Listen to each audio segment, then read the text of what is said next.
When I was talking about flying over to Oahu and back, it reminded me of a situation that happened many years ago. And so I'd like to say how I dealt with a badass. Okay. And what it was is that when there's a new airline that pops into the scene here, they offer very inexpensive seats in order to expose themselves to the public so that the people will say, oh, look, let's go fly on that airline. And this particular one was offering like a trip to every island for $25. And I thought, oh, that's a really cool way. So I thought, I'll go to every island every day. This is before I had the cat house. And just go over and see what Maui is like, and see what Kauai is like, and what Big Island is like, and what all this. And so I just would go over for the day and have lunch, and then fly home. That was like that's what I would do for a weekend. And so this one particular time, I'm going to Maui, and yes, I was going to Maui, and this is when you used to board the planes by walking out onto the tarmac and then boarding the plane up the ladder. And I heard all this swearing and everything coming from behind me as I was walking out in the little passenger line. And this very angry, angry woman, you could just hear her. She was flipping off the plane, flipping off the people that had just, she'd passed by, the attendants, and she was just using the F word all over the place, and very angry. And so all of the passengers that were in there were all kind of turned and looked at her and kind of like, ooh, okay, she's scary. So anyway, I boarded the plane, and it was open seating, so you don't have an assigned seat. You just sit down. And the seats were very small. This was one airline that I thought, well, this is the only time I'll travel on this one, because if you're tall, you have to kind of go, so seats were very, very small. And so anyway, this woman, when she comes into the plane, she's and the attendant says, hello, welcome to them, and she just starts just yelling at them. I mean, profanity and everything. Your airline sucks, and all this kind of stuff. Anyway, here comes Pippa, and so that was it. So anyway, so she enters the plane to look for her seat, and guess where she sits? Yes, you're right, right next to me. And so I'm sitting there and kind of like, okay.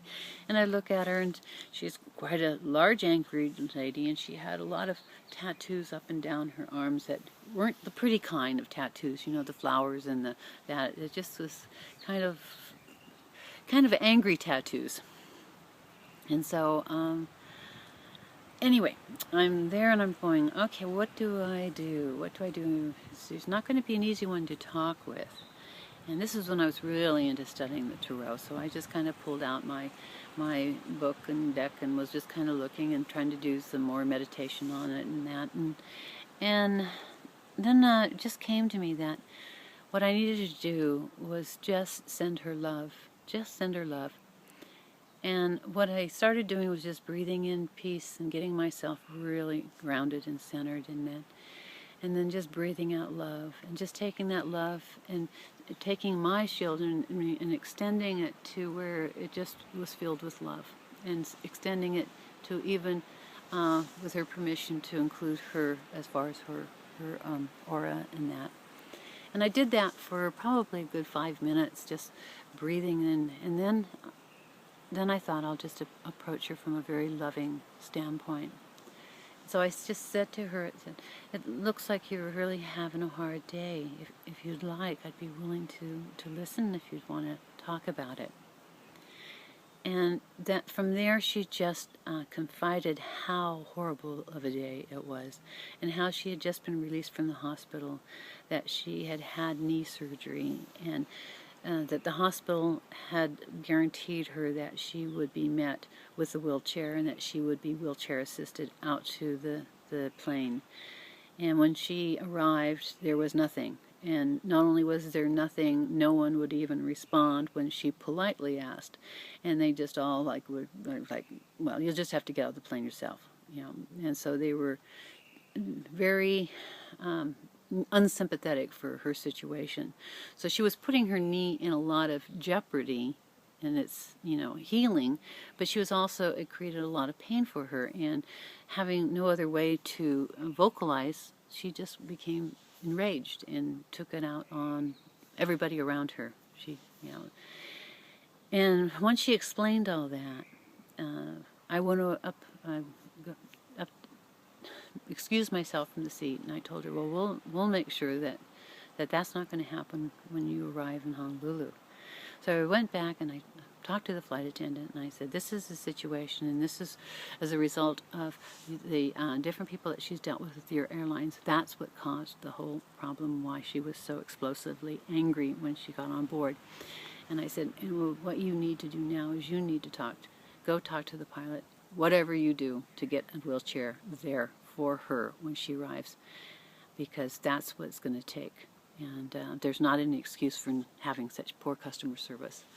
I used to have one of my jobs was customer service, so I am very aware of what's good customer service and what's not. So anyway, when we arrived, there was a wheelchair right there down at the bottom of the step to meet her and greet her.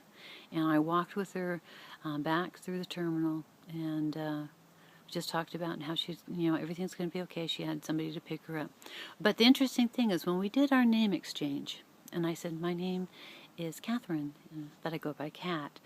And she said, this was in the beginning, she goes, well, my name is Badass Blue, and I go by Badass Blue. So